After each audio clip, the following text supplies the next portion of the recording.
So here हमने देखा कि आपका जो सेकेंड फैक्टर जाके अटैच हो गया.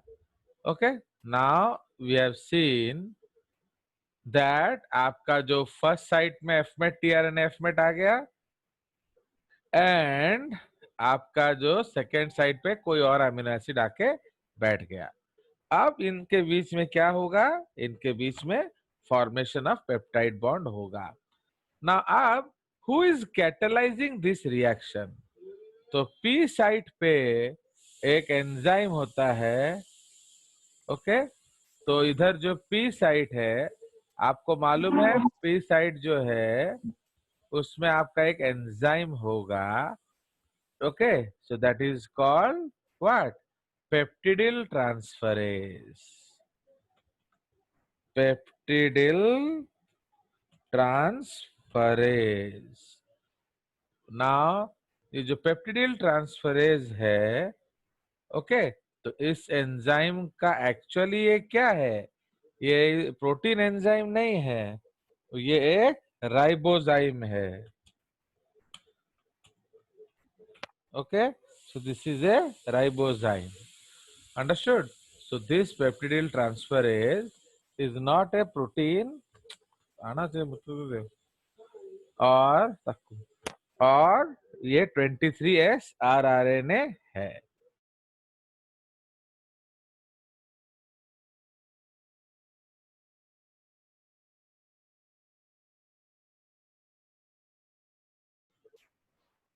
Understood?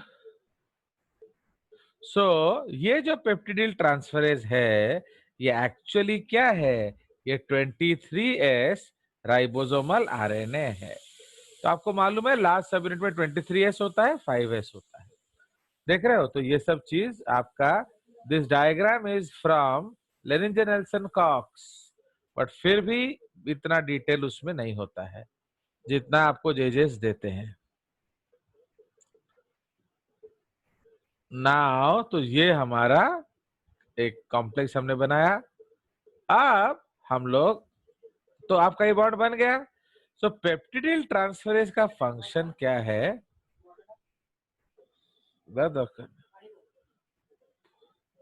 तो the function of peptidyl transferase enzyme, okay, so पेप्टिडिल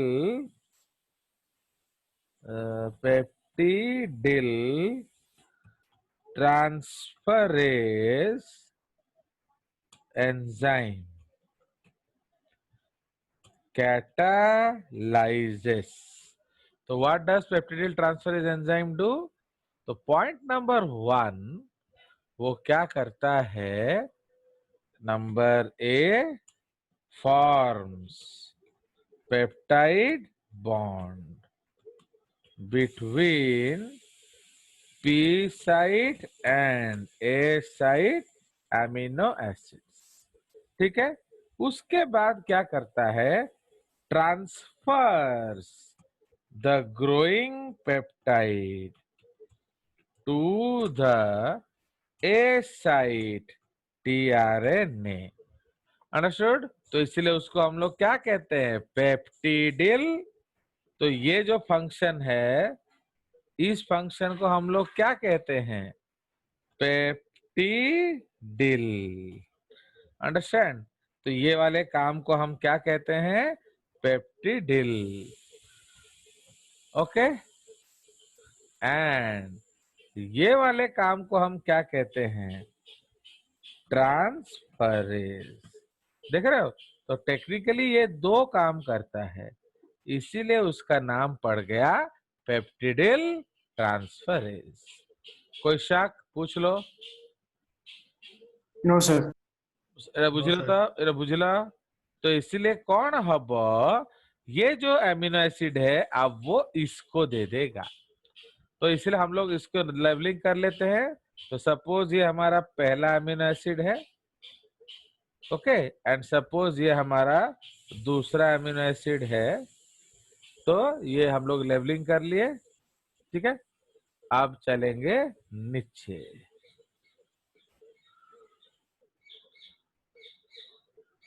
fine. सो ये देख रहे हो, ये पेप्टाइड बॉन्ड बन गया। तो कितना सुंदर व्यू है। आप इसको छोड़कर एनसीईआरटी पढ़ने के लिए दबाव बना रहे थे मेरे पे। अब आप देखो, तो सी दिस ड्राइंग, तो व्हाट इज हैपनिंग। तो आपका ई साइड पे अभी कोई नहीं है। पी साइड का जो टीआरएनए है वो ये है, उसका एमिनो एसिड।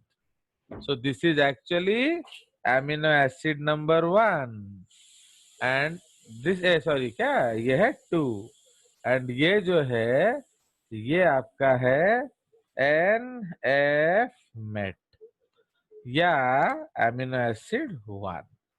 तो देख रहे हो, तो इसीलिए अब इसने क्या किया, अपना जो एमिनो एसिड उसको दे दिया। ओके, सो ये बॉन्ड ऐसे था। ओके, अगर मैं एक डॉटेड लाइन बना के आपको दिखाऊं, डॉटेड लाइन कैसे बनेगा, नहीं बनेगा, तो नॉर्मल लाइन बना लेते हैं। तो ये एक्चुअली इधर जुड़ा हुआ था, बट अब इसने हमने क्या किया, इस वाले बॉन्ड को तोड़ दिया। तो ये बॉन्ड को तोड़ दिया, तो now this bond is broken. तो अब टीआरएनए इज फ्री। तो ये आपका है N F met tRNA. Okay, तो अब ये अलग हो गया। Okay, so now this is NF met tRNA and ये जो है this is the second tRNA. ये जो है ये आपका second tRNA with with both the amino acids। ठीक है, with both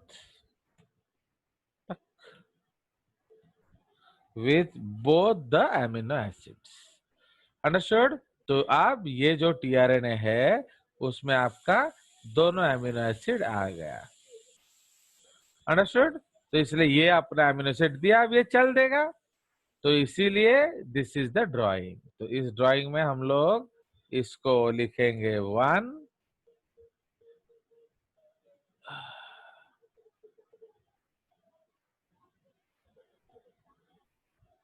ओके। तो ये आपका पहला अमीनो एसिड है। Okay, so this is your first amino acid and this is your second amino acid. ठीक है, तो आप देख रहे हो, तो इसने अपना अमीनो एसिड दे दिया। क्लियर। अब घुंचाएंगे। So now the next step is called translocation. ठीक है, अब राइबोसोम आपका शिफ्ट करेगा। ये काम खत्म हो गया। So now we will shift the ribosome in 5 to 3 direction। Okay, now ribosome is translocated in the 5 prime to 3 prime direction by elongation factor G, which is also called translocase enzyme।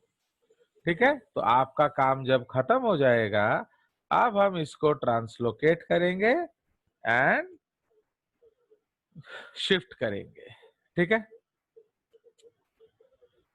चलिए। So now let's clear the drawing and will go to the next page.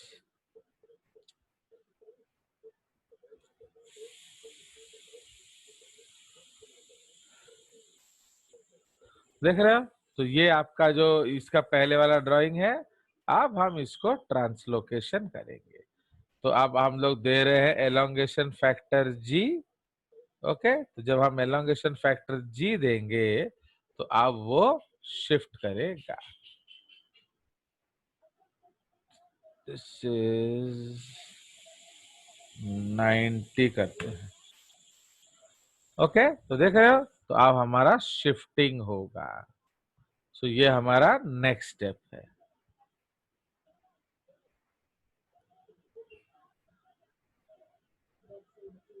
हाँ, तो अभी launch हो जाएगा।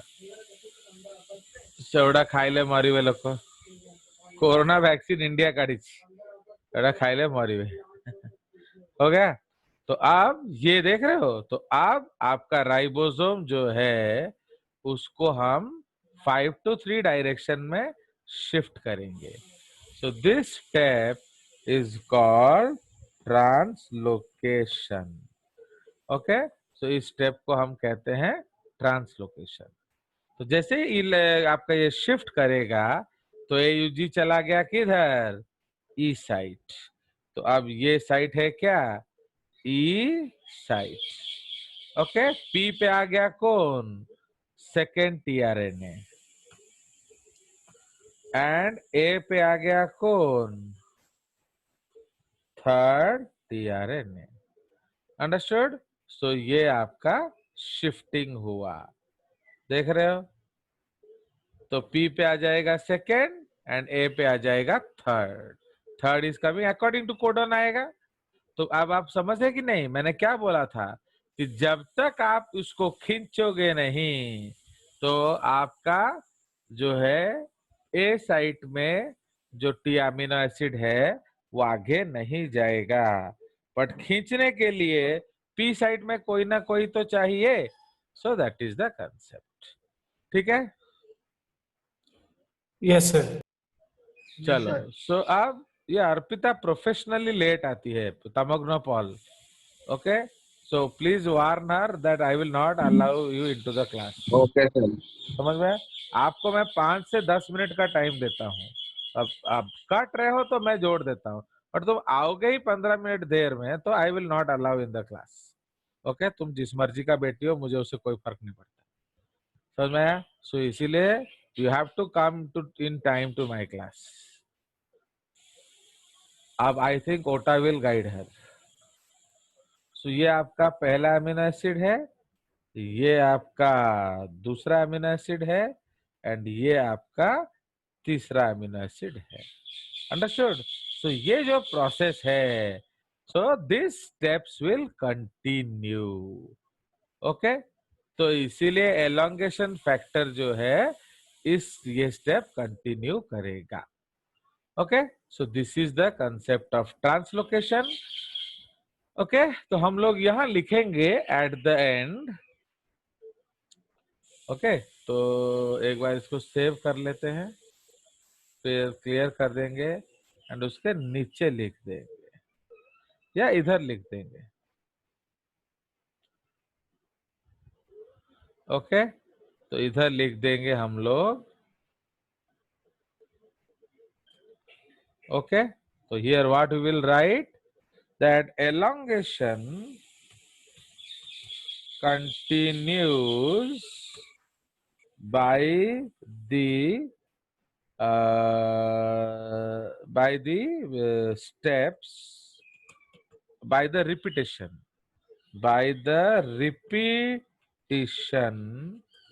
of the steps shown above। है कि नहीं? तो इसके पहले जो हमने स्टेप्स किया उसको उसी अनुसार चलेगा, till a site has a stop codon। Understood? तो कब तक एलोंगेशन चलता रहेगा, जब तक आपका ए साइट पे स्टॉप कोडॉन नहीं आ जाता। ओके, तो जैसे ही आपका, आप देख रहे हो यहाँ, तो यहाँ कौन आ गया, so who is here, so this is called the stop codon। Okay, so this is called the stop codon. तो जैसे ही स्टॉप कोडॉन ए में आएगा तो क्या होता है, ओके, तो when the stop codon, now as stop codon appears on the A site, तो क्या होगा, point number 1। Okay, point number 1 क्या होगा, नो AATRNA अप्रोचेस। ओके, तो कोई भी टीआरएनए अप्रोच नहीं करेगा। Approaches the A site.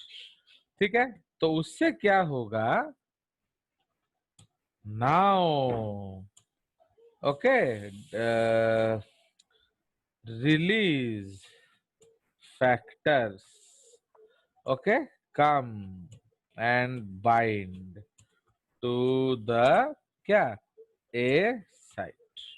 ठीक है, तो now release factors come and bind to the A site. तो रिलीज फैक्टर आएंगे एंड ए साइट में बाइंड कर जाएंगे। ठीक है जी।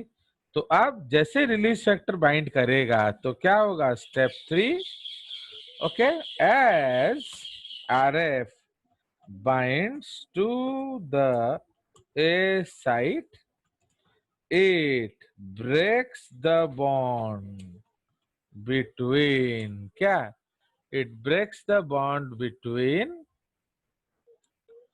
it breaks the bond between growing peptide chain and the last tRNA। ठीक है, तो आपका जो RF आएगा वो क्या करेगा, वो आपका जो पेप्टाइड चेन ये वाला जो बॉन्ड है इस बॉन्ड को तोड़ देगा। ठीक है, so it will attack on this bond. उसके बाद क्या करेगा, कॉजेस डिस असेंबली। अब उसके बाद क्या होगा, भाग ऐसे बोल के सबको भगा देगा। Okay, so now it will remove all of them. ठीक है, तो हम लोग इसको यहां लिख लेते हैं।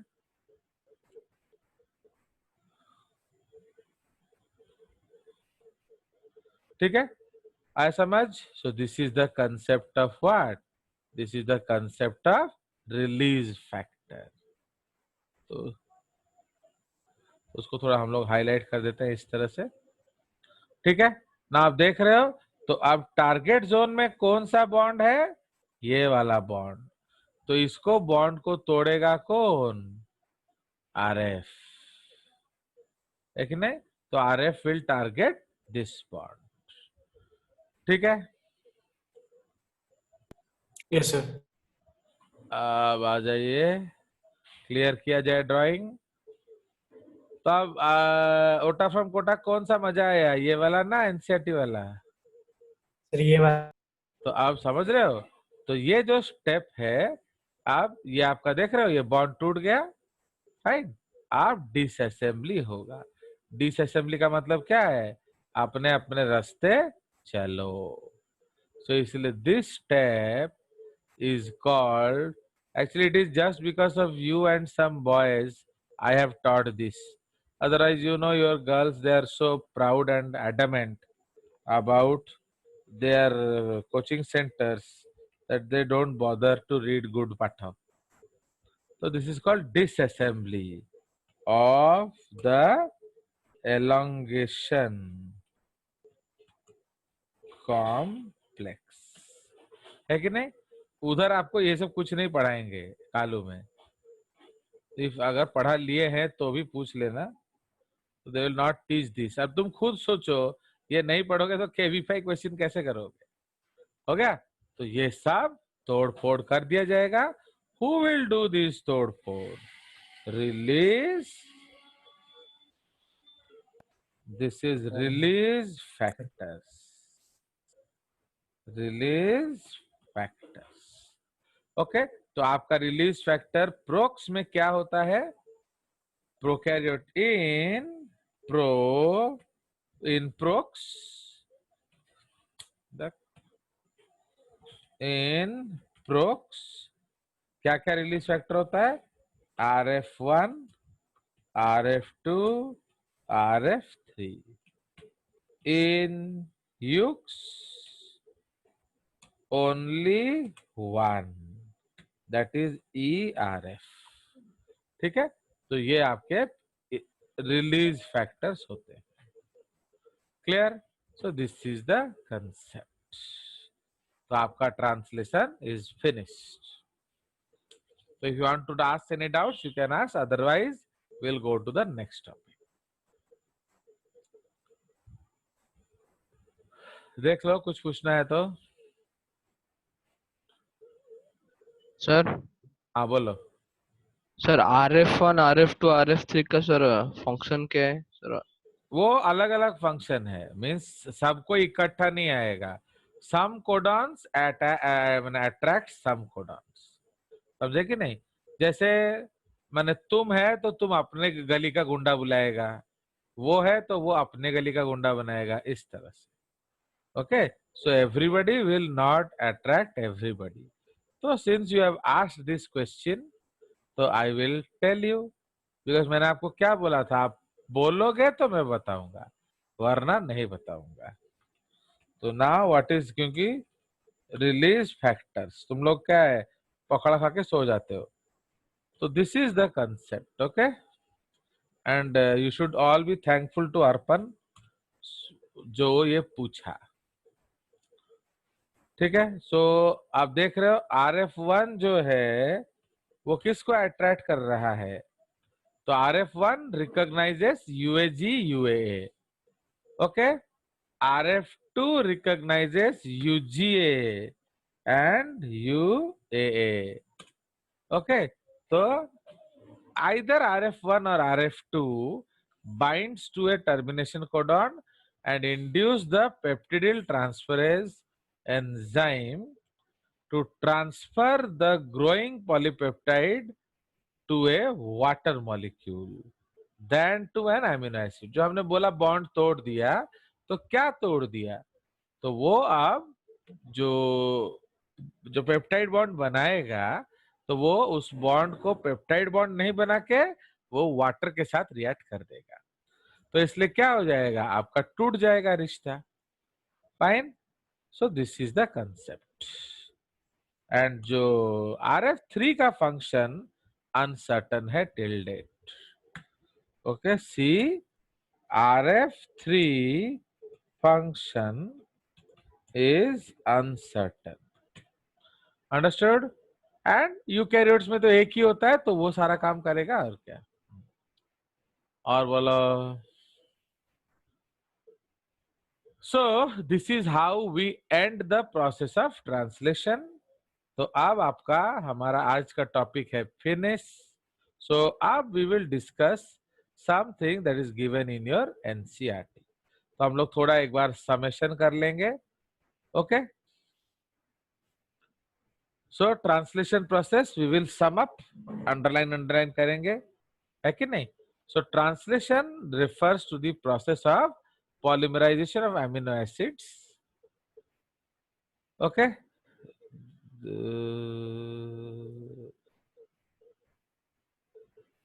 ओके, इसको हम शेयर करेंगे ना, ये रहा, आगे शेयर हो गया। सो नाउ आप देखिए, इधर आप क्या देख रहे हो, जो ट्रांसलेशन है it refers to what? Polymerization of amino acids to form a polypeptide chain. Now, the order and sequence of amino acids are defined by the sequence of base in the mRNA. तो इन basis को हम क्या कहते हैं? Codons.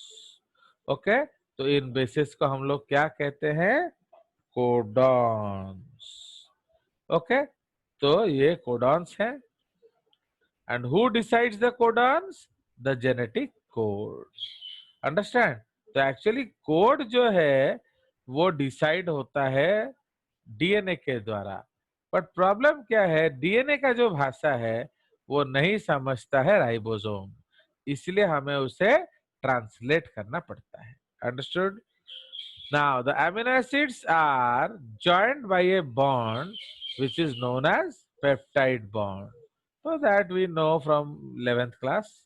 तो जो bond है वो पेप्टाइड बॉन्ड है, एंड केमिकली रिकॉल के लिए, chemically peptide bond is an imide bond.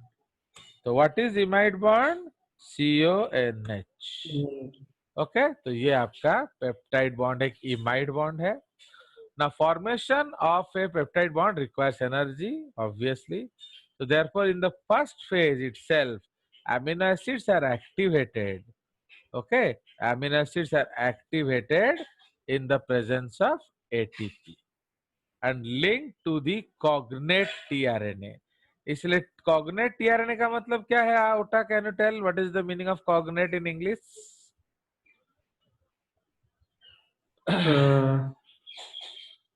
Particular है कि नहीं? तो कॉग्नेट का मतलब है पर्टिकुलर, माने हर टीआरएनए को नहीं, अकॉर्डिंग टू कोडॉन, है कि नहीं? तो अकॉर्डिंग टू कोडॉन हम उसको एक्टिवेट करेंगे. Now if two such charge tRNA are brought close enough, okay, if two such charge tRNA are brought close enough, peptide bond is form. ये तो हम जानते ही हैं. ओके, सो ये हमारा एनसीईआरटी लाइन टू लाइन चल रहा है. Now, so now next point, the presence of catalyst would enhance the rate of peptide formation. So who is the catalyst here? This is your peptidyl transferase. The cellular factory responsible for synthesizing protein is called the ribosomes. Okay, तो ribosome आपका protein synthetic factory है. It consist of RNase and 80 different proteins. ये आप याद रखना, but ये actually 80 नहीं होता है, ये प्लस माइनस होता है. प्रोकैरियोट्स में अलग होता है, यूकैरियोट्स में अलग होता है. In its active state it exists as 2 subunits. Okay, तो in its inactive state it exist in 2 subunits. तो जब एक्टिवेट होगा, जब पेप्टाइड बॉन्ड बनाना होगा, तभी इनमें एसोसिएशन होता है, अदरवाइज एसोसिएशन नहीं होता. Okay, now when the small subunit encounters an mRNA the process of translation begins. तो आपका ट्रांसलेशन बिगिन किया. Now there are 2 sites in the large subunit. This is wrong. We have already discussed that ये गलत दिया हुआ है. And I don't think आपको कोई डाउट है, बिकॉज जो ड्राइंग मैंने आपको दिखाया that is from Lehninger Nelson Cox, the Bible of biochemistry. So this is actually wrong, क्योंकि पढ़ा रहे हो प्रोकैरियोट्स एंड बता रहे हो यूकैरियोट्स. तो इसमें हम जानते हैं दैट इन प्रोक्स, तो आपको कालू में क्या पढ़ाएंगे? वही एटीएस.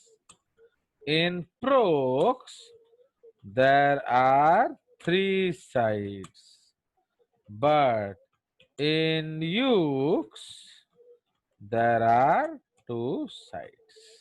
ठीक है, ये हम ऑलरेडी डिस्कस कर चुके हैं, तो हम उसके बीच में अब नहीं घुसेंगे.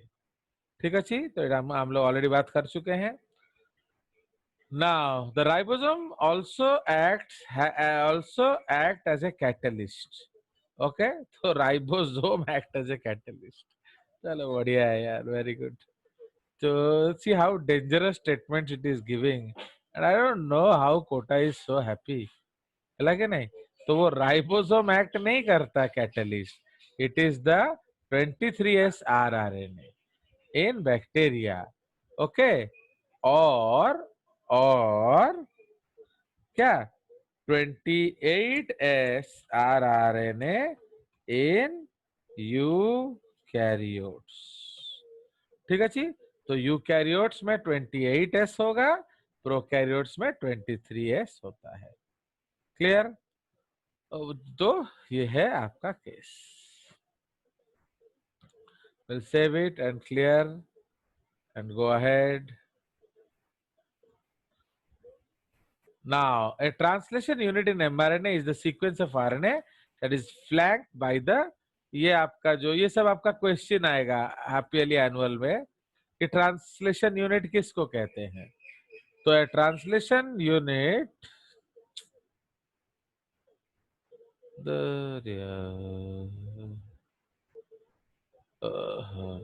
a translation unit is the flanked by start codon and stop codon. तो इसलिए हम और भी यहां लिखेंगे. इट इज, बोलो ओटा, फ्लैंक्ड बाय क्या? Translation unit. It is flanked by, सबसे पहले क्या होगा? AUG. No dear, SD sequence. Understood? वरना गाड़ी देखो, this is the problem of NCERT. जो वो पढ़ाता है ना, उसमें कभी भी ट्रांसलेशन होगा नहीं, क्योंकि पहले आप पी साइड पे बैठ तो जाओ, है कि नहीं। तो it is flanked by SD sequence. Number 2 क्या है, एयूजी या AUG. Start codon. उसके बाद एंड में आपका क्या होगा, 3 में stop codon in the end. ठीक है, तो इसलिए आपका यह पता होना चाहिए, इसलिए SD sequence is very very important. Now an mRNA, इधर देखो ये एक अच्छा स्टेटमेंट है, ये आपका आ जाता है। An mRNA also has some additional sequences that are not translated, उसको हम यूटीआर कहते हैं, untranslated regions. They are present at both 5 prime and 3 prime and they are required for different cases. तो इसलिए यूटीआर का फंक्शन क्या है, UTR act sir as, efficiency हाँ बोलो बोलो। सर एफिशिएंसी बढ़ा ट्रांसलेशन प्रोसेस का। वेरी वेरी गुड, वो तो एनसीईआरटी लिख दिया है। तो एफिशिएंसी हाँ बढ़ाना क्या है, वो झाड़ू मारना ना, उसका मालिश वालिश करना, वो कौन समझाएगा।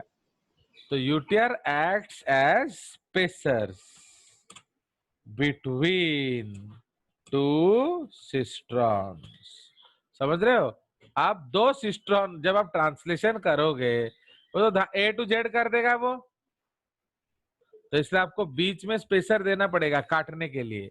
जैसे आप देखोगे इंडस्ट्री में जब सिलाई होता है, सपोज ओटा इज गिवन कि पैंट का एक साइड सिलाई करो, तो वो क्या करेगा, उसके पास दो दो कपड़े होंगे, वो रर, रर, रर, रर, ऐसे सिलता जाएगा।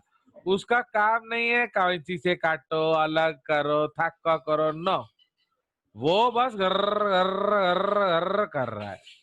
तो इसीलिए we stitching the left side. अब उसके बाद ओटा से गया Abhishek Mahanti, he will stitch the right side. ऐसे फेज वाइज में काम करता है एंड फुल स्पीड काम चलता है। तो इसीलिए अगर दो पैंट के बीच में आप थोड़ा सा एक्स्ट्रा सूता नहीं दोगे, तो हमें पैंट काटना पड़ेगा।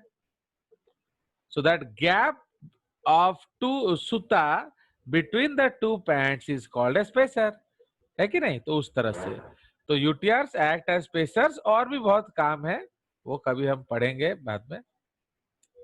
चलिए, now for initiation the ribosome binds to mRNA at the start codon that is recognized only by initiator RNA।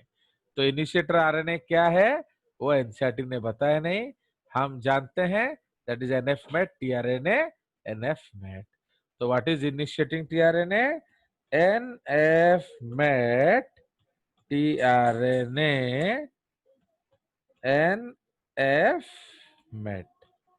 ये किस में, इन प्रोक्स, बट इन यूक्स क्या होगा बोलो।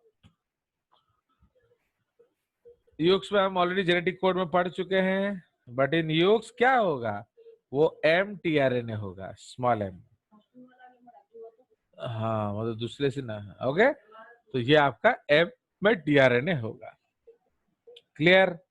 Now the ribosome moves from codon to codon along with mRNA. इस process को हम क्या कहते हैं, translocation assisted by elongation factor G। ओके, elongation factor G, और उसको हम ट्रांसलोकेज एंजाइम कहते हैं। ठीक है, at the end release factor binds to the stop codon terminating translation. Clear. So that is all about translation, and that is all about today's class. We have around 3 minutes, so we can do some practice questions. Okay, so are you ready for the practice questions? Yes, sir. चलिए, so I will send you the screen. Now let us practice some questions. Huh? ताको डाका माधव को class time है running. Ota is very angry why he is sleeping. Now इधर हम लोग क्या करेंगे, class work. Now class work, I want immediate answers. Okay, तो ये आपका क्लास वर्क है। तो question number 1, okay, start codons. बोलो जल्दी। तो which are the start codons? AUG, AUG, AUG, GUG, और UUG, GUG। कब? इन द, आप देखोगे absence of absence of AUG. Absence absence of AUG, UG और sometime UUG, UUG, in the absence of GUG, of AUG and GUG। GUG. है, तो दोनों के absence से होगा। चलो, उसके बाद second question, stop codon. Sir UA, UAG and UGA. ना आपको मालूम है स्टॉप कोडॉन्स का 3 नाम है। तो do you remember the 3 names of stop codon? Amber, हाँ, Harper. Occur, amber, and occur. हाँ, तो कौन सा क्या कहलाता है, बोलो। So UA occur, UAG amber, and UGA occur. Yes, तो ऑकर, एम्बर एंड ओपाल। ठीक है, so they are called the stop codons. Now what were they earlier known as?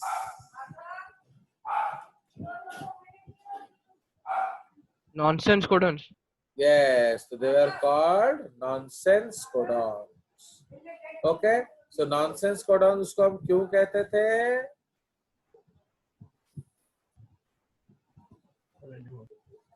Why we call it वो nonsense कोई codons? amino acid specify नहीं करते. हाँ बोलो। So they do not specify the amino acids. Yes, so they do not code for any amino acids. Okay, so is it okay?